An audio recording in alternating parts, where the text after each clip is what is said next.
Kenapa di dalam kehidupan kita ada orang yang bertobat sebentar, kemudian mereka melakukan dosa lagi, bertobat lagi, kemudian hidup lagi dalam dosa.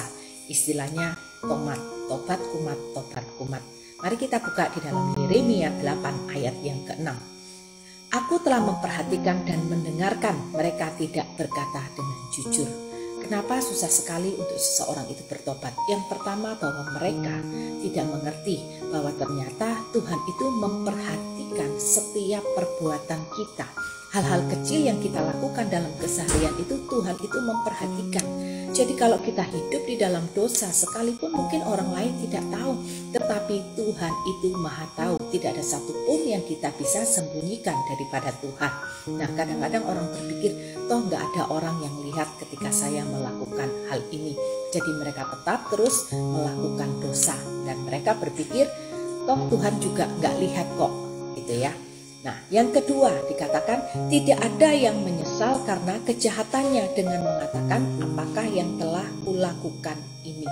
Yang kedua, kenapa mereka tidak bertobat? Karena tidak ada penyesalan di dalam kehidupan mereka.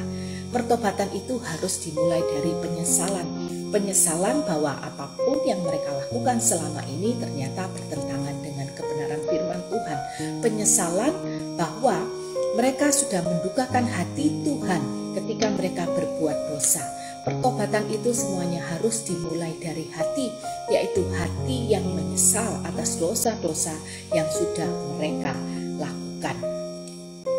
Orang yang hidup di dalam dosa itu mereka tidak mendapatkan kebahagiaan.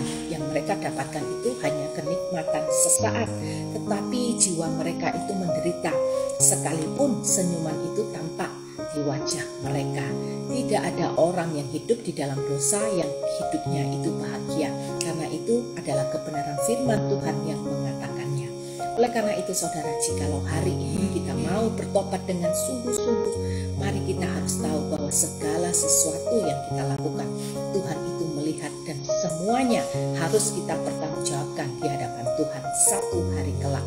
Dan yang kedua, biarlah pertobatan itu dimulai dari sikap hati kita yang menyesal akan dosa-dosa kita.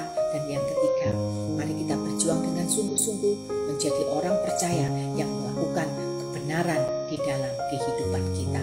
Tidak ada yang lebih menyenangkan bagi orang percaya selain kehidupannya mempraktekkan firman Tuhan yang